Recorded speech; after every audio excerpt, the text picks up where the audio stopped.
World war 2 में Soviet union और Russian military services ने जर्मन आर्मी के खिलाफ 40,000 से भी ज्यादा कुत्तों को अपनी फौज में शामिल किया था। जर्मन टैंक्स के खिलाफ इस्तेमाल होने वाले इन कुत्तों को एंटी टैंक डॉग्स के नाम से याद किया जाता है। वैसे तो इनको जंग के दौरान फर्स्ट एड और फूड डिलीवरी के लिए ट्रेन किया गया था, लेकिन फिर सोवियट्स को ख्याल आया कि क्यों ना इनको जर्मन टैंक्स उड़ाने के लिए इस्तेमाल किया जाए। नाज़रीन, ये एक ऐसा काम था जिसके लिए कुत्तों को भरपूर ट्रेनिंग कराने की जरूरत थी, और ट्रेनिंग के लिए सोवियत आर्मी के पास कोई खास ट्रेनिंग स्कूल ही नहीं था। लिहाजा 1935 में उन्होंने सर्कस ट्रेनर्स और कई एनिमल साइंटिस्ट को भी अपने साथ शामिल कर लिया। आइडिया ये था कि एक बॉम्ब को कुत्ते पर बांधकर दुश्मन की टैंक्स के पास भेजा जाएगा। वहां पहुंचने पर कुत्ता एक लेवर को अपने दांतों से खींचेगा तो बॉम्ब वहीं गिर जाएगा और फिर कुत्ता वापस अपने ट्रेनर के पास आ जाएगा। इसके बाद इस बॉम्ब को टाइमर या फिर रिमोट कंट्रोल के जरिए फाड़ दिया जाएगा। अगर ट्रेंड जर्मन शेफर्ड की बात की जाए तो ये काम उनके लिए कोई मुश्किल नहीं था। कुत्तों के एक ग्रुप को ट्रेनिंग दी गई, लेकिन 6 महीनों की ट्रेनिंग के बाद भी कोई एक भी कुत्ता इस टास्क में महारत हासिल ना कर सका। उसकी वजह ये थी कि उनको एक खड़ी हुई टैंक पर ट्रेनिंग दी जा रही थी, और जब टेस्टिंग के तौर पे उनको नई लोकेशन पे और चलती हुई टैंक के सामने ये टास्क दिया गया तो कुत्ते कंफ्यूज हो जाते थे कि बॉम्ब को कहाँ गिराना है, और इस बात के काफी चांसेस थे कि मैदान जंग में कुत्ते ये बॉम्ब वापस अपने ट्रेनर के पास लेकर आएंगे।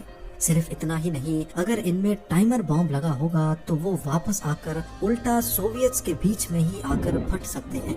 इस मसले से निपटने के लिए एक नया आइडिया अपनाया गया। इस बार कुत्तों पे ऐसे बॉम्ब लगाए गए जो किसी भी चीज से टच होते ही फट जाएंगे। जाहिर है इसमें कुत्ता भी मारा जाएगा। इस नए आइडिया को हकीकत में बदलने के लिए पहले कुत्तों को भूखा रखा जाता था और उनको ट्रेनिंग दी जाती थी कि टैंक के नीचे उनका खाना लटका हुआ है। जैसे ही कुत्ते टैंक के नीचे कूदेंगे, डेटोनेटर पे प्रेशर पड़ेगा और वो कुत्ते समेत फट जाएगा। इस बार सोवियट्स ने कुत्तों को असली बैटलफील्ड वाली ट्रेनिंग देना शुरू कर दी, जिसमें चलती हुई टैंक के नीचे कूदना और हत्ता के गन शॉट्स और धमाकों की आवाजों से भी उनको यूज टू किया जाता था। ट्रेनिंग के दौरान सिर्फ एक चीज नकली थी और वो था उन पर लगा हुआ बॉम्ब। कई महीनों की ट्रेनिंग के बाद ये अब कामयाब हो चुकी थी। कुत्ते चलती हुई टैंक के नीचे भी कूदना सीख चुके थे। अब बारी थी असली जंग में इनको इस्तेमाल करने की। एक एक कुत्ते पर 12 केजी की माइन लगाई गई और लॉन्च से पहले उनकी सेफ्टी पिन भी निकाल दी गई। लकड़ी के लिवर से ऐसा मैकेनिज्म बनाया गया कि जैसे ही कुत्ते टैंक के नीचे कूदेंगे उन पर लगी माइन खुद ब खुद फट जाएगी। आपको यहाँ बताते चले कि टैंक ऊपर से भले ही कितनी ही मजबूत क्यों ना हो, पर उसके नीचे ब्लास्ट करने से टैंक को आसानी से नाकारा बनाया जा सकता है। 30 कुत्तों को पहली बार 1941 में जर्मन टैंक्स पर छोड़ा गया। सोवियट्स को इस बात का बिल्कुल भी अंदाजा नहीं था कि उनकी ट्रेनिंग में एक बहुत बड़ा लूप होल था। असल जंग के मैदान में सोवियट्स के छोड़े हुए कुत्ते जर्मन टैंक्स के करीब भी चले गए, लेकिन उनमें से अक्सर ने टैंक्स के नीचे कूदने से इनकार कर दिया। उल्टा वो जर्मन सोल्जर्स के फायर की वजह से घबरा कर वापस सोवियट्स के पास आते और उनके बीच ही आकर फट जाते थे। सोवियट्स को समझ नहीं आ रहा था कि ये कुत्ते आखिर जर्मन टैंक्स के नीचे क्यों नहीं कूद रहे। अब वापस लौटने वाले कुत्ते सोवियट्स के गले पड़ चुके थे, लिहाजा उन्होंने फैसला किया कि जो भी कुत्ता वापस लौटेगा उसको रास्ते में ही मार दिया जाएगा। 30 में से 4 सही निशाने पर फटे, 6 वापस आकर फटे, 3 को जर्मन्स ने मार दिया और बाकी सबको जर्मन सोल्जर्स अपने कब्जे में कर गए।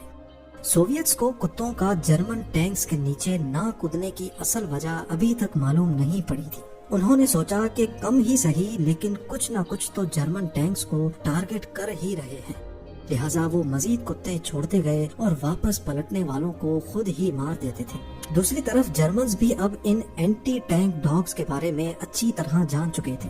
वो अपनी तरफ बढ़ने वाले किसी भी कुत्ते को वहीं मार देते थे। लॉन्च किए गए कुत्ते या तो जर्मन टैंक्स के नीचे फट जाते थे या उनको पहुंचने से पहले ही मार दिया जाता था, और बचे हुए कुत्ते जो वापस लौटते थे उनको सोवियट्स मार देते थे। ये इतिहास का शायद ही वो वाकया था जिसमें सबसे ज्यादा कुत्तों का कत्ले आम हुआ था। बाद में मालूम पड़ा कि कुत्तों को सोवियत्स ने जिन टैंक्स के नीचे कूदने की ट्रेनिंग दी थी उनमें डीजल इंजन लगा हुआ था, जबकि जर्मन की टैंक्स पेट्रोल पे चलती थी। कुत्ते जो कि डीजल की स्मेल के आदी थे, जब उनको जर्मन टैंक्स पर भेजा गया तो उनकी स्मेल कुत्तों के लिए बहुत अलग थी। जब तक सोवियत्स को ये असल वजह मालूम पड़ी तब तक बहुत देर हो चुकी थी।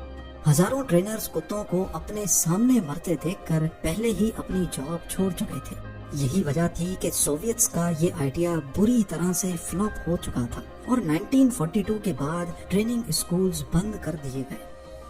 पर इसके बाद यही आइडिया 1943 में जापानीज इंपीरियल आर्मी ने अमेरिका के खिलाफ भी अपनाया था। उनकी देखा देखी अमेरिका ने भी कुत्तों की ट्रेनिंग शुरू कर दी। इन कुत्तों को अमेरिका ने डिमोलिशन वुल्व्स का नाम दिया था।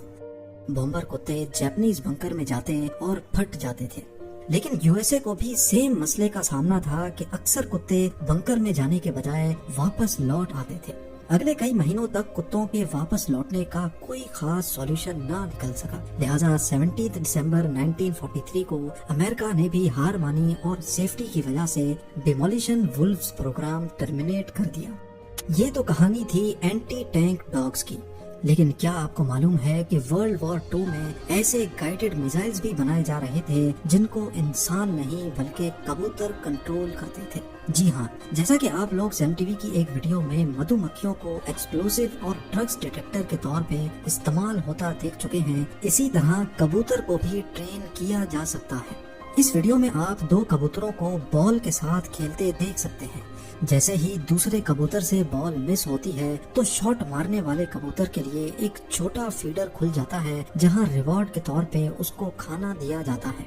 लेकिन सवाल है कि पिंग पोंग बॉल खेलने वाले कबूतर एक मिसाइल को कैसे ऑपरेट कर सकते हैं। कबूतर को ट्रेनिंग देने के लिए उसको एक हार्नेस में डाला जाता था और फिर उसके सामने एक सर्कल घुमाया जाता था। कबूतर को ट्रेन किया जाता था कि अगर वो अपनी चोंच इस सर्कल पे मारेगा तो फिर ही उसको खाना दिया जाएगा।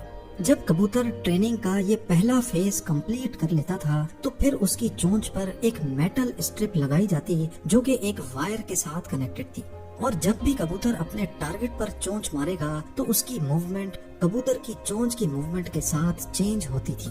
अगली बार कबूतर के सामने मेटल पीस की जगह एक वॉरशिप की तस्वीर लगाई गई। कबूतर जो कि पहले ही काफी ट्रेन हो चुका था, वॉरशिप की इस तस्वीर को विंडो के सेंटर में रखना इसके लिए कोई मुश्किल काम नहीं था। यही मैकेनिज्म इस्तेमाल करके कबूतर की चोंच के इनपुट सिग्नल को एक गाइडेड मिसाइल चलाने के लिए इस्तेमाल किया गया, जिसमें कबूतर इस मिसाइल के अंदर ही होगा। जब भी मिसाइल टारगेट से हटने लगेगा, कबूतर की चोंच का सिग्नल मिसाइल के रडर को एडजस्ट करके वापस वॉरशिप की तरफ कर देगा। अमेरिकन साइकोलॉजिस्ट BF स्किनर जो कि इस प्रोजेक्ट के पीछे थे, वो ये एक्सपेरिमेंट कामयाबी से कर चुके थे और यूएस नेवी इस मिसाइल को ऑलमोस्ट अप्रूव भी कर चुकी थी। लेकिन 1953 में इलेक्ट्रॉनिक गाइडेड मिसाइल टेक्नोलॉजी काफी मैच्योर हो चुकी थी। इसी वजह से BF स्किनर के इस प्रोजेक्ट को डिसअप्रूव कर दिया गया। लेकिन ऐसा नहीं है कि इसके बाद परिंदों का इस्तेमाल खत्म कर दिया गया। परिंदों को हथियार के तौर पे आज भी इस्तेमाल किया जा रहा है। डच पुलिस के पास ट्रेन्ड ईगल्स हैं जो हवा में मौजूद ड्रोन्स को जमीन पे गिरा सकती हैं। छोटी एज से ही इनके ब्रेन को ड्रोन के खिलाफ ट्रेन किया जाता है और जाहिर है उसके बदले में उनको रिवॉर्ड भी दिया जाता है। ड्रोन के तेज घूमते हुए प्रॉप्स ईगल के पैरों को नुकसान न पहुंचाएं, इसके लिए इनको खास ग्लव्स भी पहनाए जाते थे। जैसे ही ड्रोन के प्रॉप्स पर इनके पंजे टच होते हैं तो वो बंद होकर ड्रोन को जमीन पर गिरा देते हैं। डच पुलिस के मुताबिक इनके इस हथियार का सक्सेस रेट 95% है, जो कि दूसरे एंटी ड्रोन वेपन से काफी ज्यादा है।